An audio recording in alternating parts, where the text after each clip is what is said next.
Hey guys, it's me, Mr. 250, and welcome back to Higurashi. So last time we had a bit of a change of pace from our recent playthroughs of just being Keiichi and doing Keiichi things, and now we're trying to figure out what happened to, I believe it was the construction ministry guy's grandson, I think. And I don't really know where we're going from here. I do remember someone mentioning that Mion had said previously, or no, Shion, was it? One of them had previously mentioned this as a past event. So maybe this is happening farther back in the past than Keiichi's story. That's about all I've really got as to when and where this is happening. So I guess we'll have to play more to see more.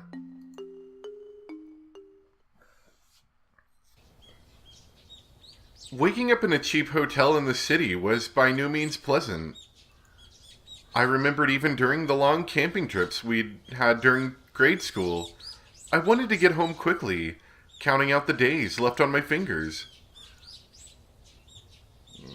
Let me move the microphone slightly and try that.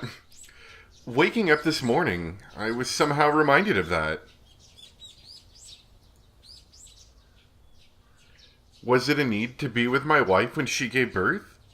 A particular type of homesickness? As a productive member of society, as a public servant bound to fulfill his duties, it was pathetic indeed. Those negative emotions faded as I downed my breakfast, which was surprisingly not half bad. The meeting with the informant that Oishi had provided would be tonight. Until then, I couldn't just be lazing around. The Onigafuchi Defense Alliance was protesting the dam construction in various ways. Included in this was a strategy for improving public relations, which could be categorized into two major forms: combative and peaceful. In regards to the former, as an attempt to keep law enforcement in check, they appealed to the public's sympathy by highlighting the oppressive and inhumane tactics of the police and the brutality of the riot squads. The latter, peaceful route stressed how precious the natural surroundings of Hinamizawa was, seeking people who would oppose the dam on environmental grounds. As part of that, the village of Hinamizawa had invited celebrated zoologists and botanists, as well as an environmental group, to advertise the nature surrounding the town. According to the news, in recent years there's been a group calling itself the Hinamizawa Nature Watching, setting up free sightseeing tours. I would have liked to have taken advantage of the opportunity, but when I called the village administration offices, they responded that it was too late to put in an application for the tour, and they were still undecided as to when they'd be doing another one. そうですか。次回の募集はありませんか。残念です。あんた、環境保護団体さんですか？それとも雑誌さんの人？いえ、個人です。個人？観光ですかね？観光みたいなものです。美しい自然を写真に残すのが趣味なんで。雑誌でとても貴重な自然が残っていると読んだので、楽しみにしていたのですが。I knew there was an article that had something like that written in it, but I hadn't actually read it. Was it this ad-lib, or was it this ad-lib lie not going to work? However, contrary to my expectations, the person I was speaking to laughed happily. ならあんた、村はちょいと慌ただしいけど歓迎しますよ。ぜひそうさせていただきます。ありがとうございます。あんた、明日は何ですか？お車？もしそうだったら先にナンバーを聞いときますよ。愛はないんですがね。Nervous laughter. That was probably related to the checkpoints they'd set up on the way to the village. If I didn't give them my license plate number, I'd most likely be hindered in various ways. I thought about using the car I'd borrowed from the prefecture, but I was lost in whether it was okay to tell them that plate number. If the Onigafuchi Defense Alliance was behind this incident, there was no guarantee that they wouldn't be able to find out who I was. I had to play it safe, so I elected to refrain from using the car. いえ、実は車ではないんです。バスか何かがあれば、それで行きたいのですが。バスならありますよ。もうすぐ廃線になってますそうですがね。そんでいらっしゃい。沖宮の駅から出ますよ。ありがとうございます。探してみることにします。本当、いつ来ます？南沢さん初めて？初めての土地じゃいろいろとご不安でしょう。教えてくれりゃ誰か行かせていろいろご案内させますよ。そんな、そこまでしていただくのは申し訳ないです。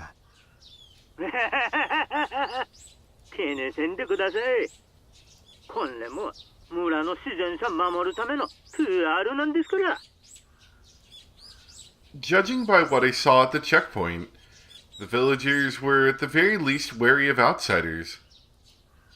That's why in order to move in and out of the village freely, I had to travel with someone like Oishi or side with the dam protests. Having an interest in the natural environment surrounding the village tied into the peaceful type of PR that the village was using. I think I need to turn up this microphone. Maybe that's the problem. Yeah, that's a little better. I was a bit against having a watchdog attached to me, but that might actually work out in my favor.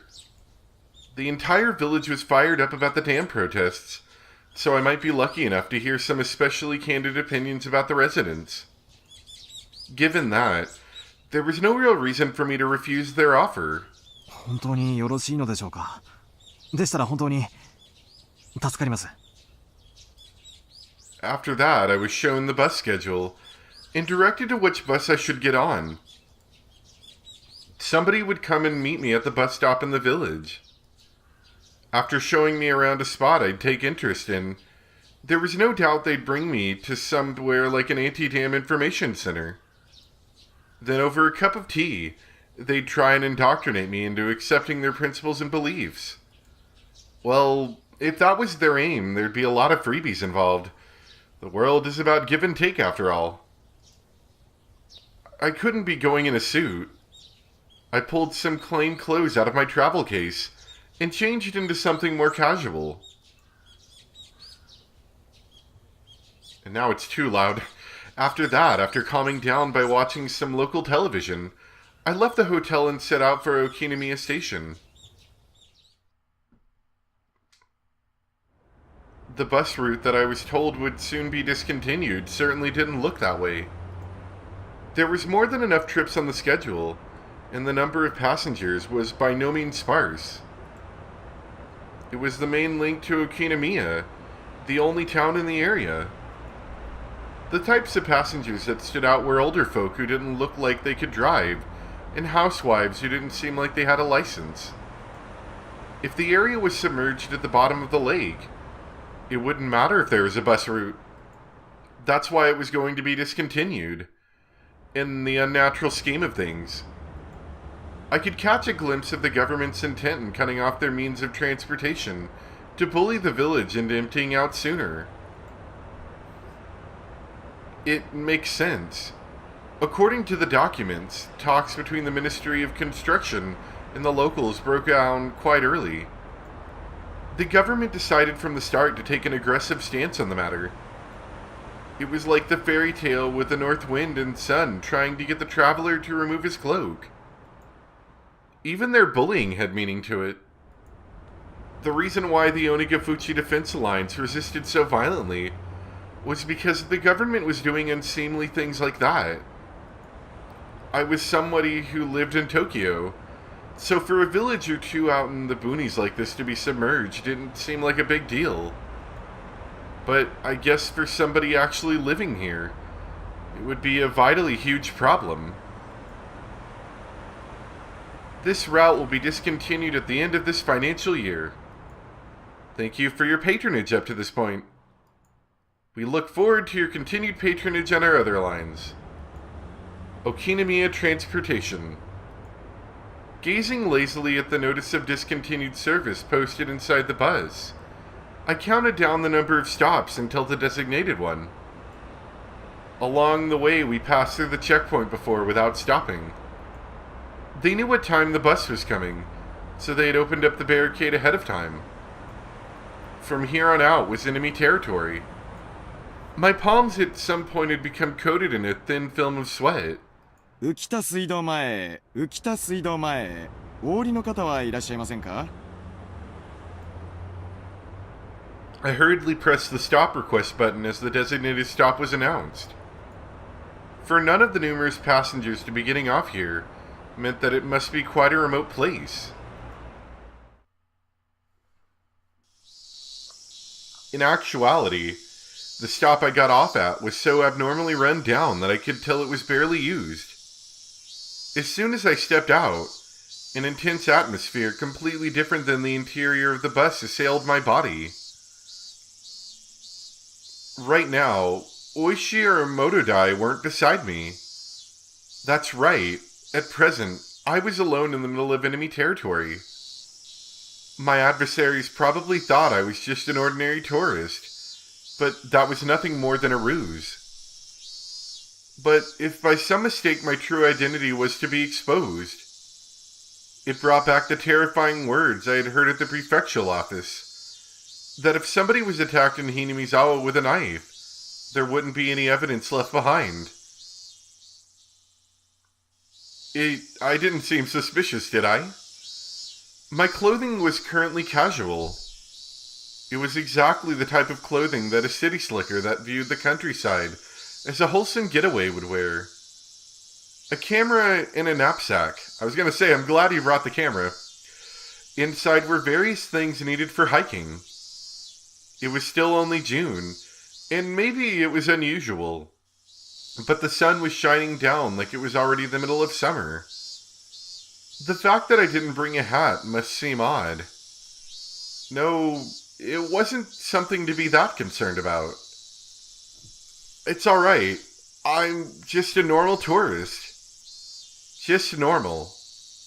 Was there anything suspicious about me? Asking that as I turned around to look at the bus that was departing. Ooh.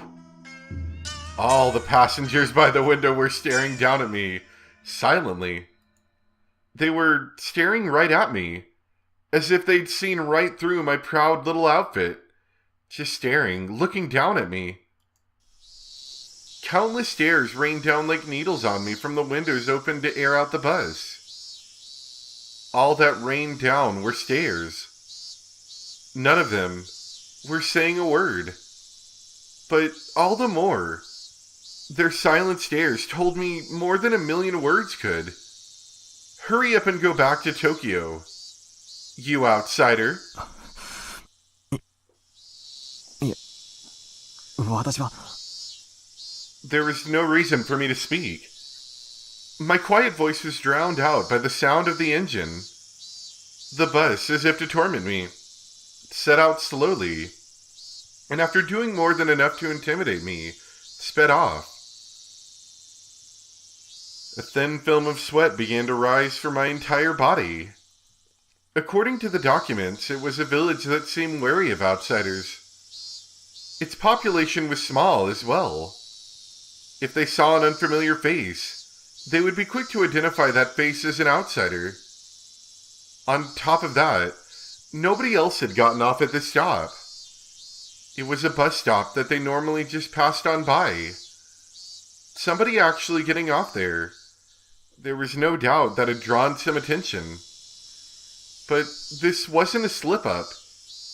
They were the ones who directed me to get off at the stop. There was nothing to worry about. I knew that I was just nervous, since this was my first undercover assignment. My more seasoned colleagues referred to us as the new generation that didn't know how to lose their cool. But that wasn't true at all.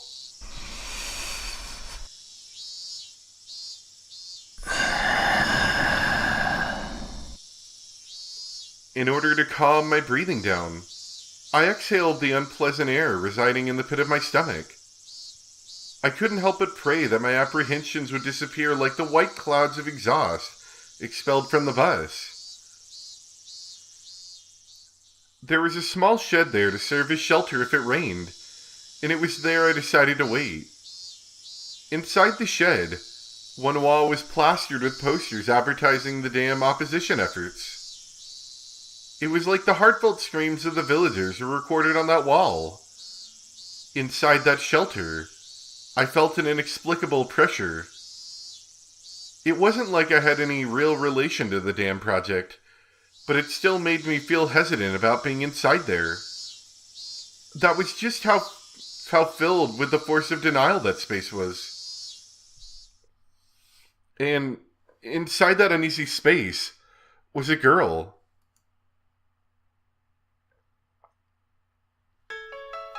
Your art is strange.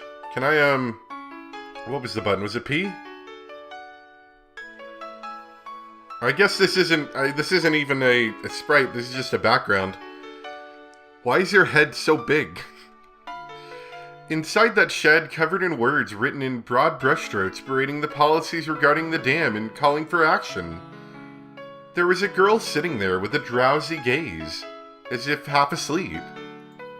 The two images clashed so much that I could only stand there, dumbfounded for a moment, trapped in such a surreal environment. If I stepped inside, who would know what kind of oafish noises I would accidentally make? I couldn't be disturbing this girl's slumber like that. Having thought this, I gave up on entering the shed. It was just a sleeping kid, so why was I so worked up about it? Finally, I realized. This girl, to us as a married couple, was the very image of our ideal child. Even after numerous examinations at the hospital, we didn't know for sure what our child's gender was. Whether we could tell if they were a boy or a girl was, in the end, depending on whether or not we could get an image of their genitalia. There was, of course, no guarantee that it was a girl, but with the things the way they were, the possibility was high.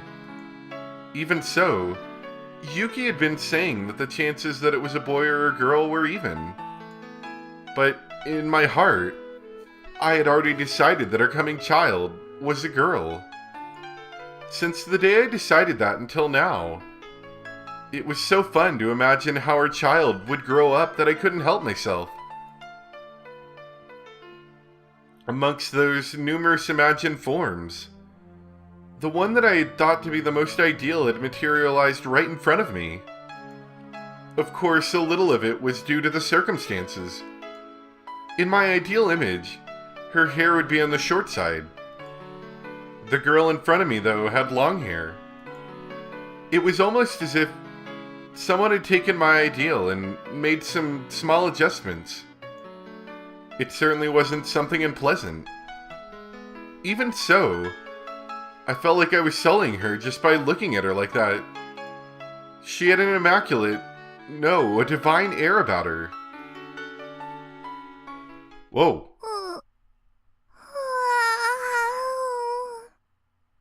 Scary teeth.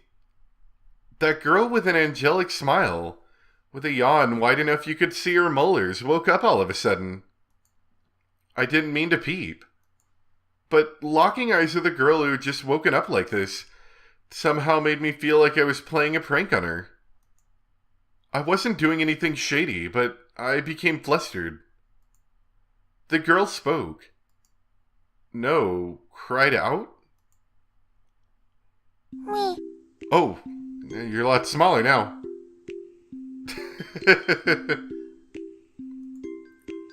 Meep? Like that character on the show with the puppets. With the orange hair. I thought it was just one of those greetings kids do. So in order to prove I wasn't a suspicious person, I responded in kind. Me. Me. Me? Me? Me. Me. The girl stared at me dubiously with doll-like expression. Cute, but cold and hard to read. Well, I wouldn't be surprised. There was, after all, an unfamiliar man right in front of her when she woke up, who responded with me when she said the same. Suspicious. She definitely thought I was suspicious. Me? Me. Me. Me. Mm. We were both at a loss for words. No, the only one lost was me. The girl in front of me, as if inquiring about my motives, stared at me intently. In this silence, I felt like I was the one who had to say something first. Dang it, this girl was way better at interrogating someone than Oishi. 怪しいものじゃないんだ。 Definitely not. 私は、みぱニパ Nipa? みぱ What I could only have described as a cold expression suddenly blossomed into a smile, one that soon infected me. You might be familiar with the term angelic smile. To me, it was like that phrase was created just to describe the smile she gave me. The girl smiling while saying Nipa probably wanted me to return the favor in kind. That's right. This was a kid's form of communication. Having the other person emulate what you just did was a rudimentary form of mutual understanding. ニパ Nipa! みぱ Nipa! It was a beautiful afternoon in the early summer. What was I doing? みぱ ニパ I like this scene. Well, whatever. This was interesting in its own way. If making somebody happy with just a smile was the work of angels, then this girl was definitely one of them. I couldn't help but pray that my own child, who was soon to be born, would grow up to be like this girl. That strangely gentle moment was finally brought to the end by the arrival of a car. An older person waved at me from the driver's seat, a dry smile plastered on their face. どうも、こんにちは。遅れて申し訳ないことです。昨日お電話くださった観光の方ですかね。あ、はい。お待たせして申し訳ねえ。いや、野良でちょいと遅れましてね。そしたらと、天気もまんた崩れそうだから、ちゃけちゃけご案内しますよ。天気ですか？ああ、ここいらは崩れると早いよ。今日は夕立になるかもな。そうなったら、ほんと写真さ撮るところじゃなくなるでしょ。ほら、乗って乗って。み Turning around, the girl was standing right behind me with an intrigued expression. Her body language somehow reminded me of a stray cat that followed you around after you played with it a little. So charming. あれ、リカちゃまじゃねえですか。ありがたや、ありがたや。みぱ A girl named Rika with an immaculate smile, and an old man praising her while rubbing prayer beads in his hands. It was a rather mysterious sight to behold. So the girl turns her face at me, tilting her head a little in a cutesy manner. After seeing that, the elder introduces me as a tourist who came to sightsee Hinamizawa. 村を観光したい若者なのです。 Oh, whoa. The girl, Rika-chan, said that with a smile as she clung onto my arm. It's a doofy face. まあね。この村の自然がとても貴重だと聞いたんで、ぜひカメラに収めたいと思ったんだよ。私はこう見えてもとっても写真撮影が好きで I am a real photographer, believe me. 富竹2号なのです。 What? 富竹 Tomitake? 牧野、僕も一緒に行ってはいけませんですか？そんなレカちゃまが来ても面白いことなんか何もないですよ。レカちゃまは境内でマリ遊びでもしててくださいな。A distinctly displeased expression creeped across Rika-chan's face. Being able to show one's emotions honestly on their faces was a privilege young children had. もしお差し支えなければこの子も連れて行ってあげてください。 When I said those helpful words, another smile spread across Rika-chan's face with another Nipa as she clung to me again. Ah, not bad at all. I want this girl to call me Papa. Whoa, hold on there a second. No, Father, Dad, Daddy. I don't know about that. What am I doing? Ever since I met this girl, I was completely off my game. Just calm down. Calm down, Keiichi Maibara. レカちゃまはダメだ言うても聞かんしな。知ったるんと己さレカちゃまも。 The old man descended from the driver's seat and opened up the sliding door of the van, which had Onikafuchi Alliance Town Council stenciled on the side. Rika-chan brushed me aside, dove into a seat, and began bouncing around right away. It seemed like she was thoroughly enjoying the bouncy springs. かんれレカちゃま。そんじゃお客人が座れねえですよ。だな、こら、レカちゃま。 Huh, girls are nice. I wonder if my child will play around like this too. No.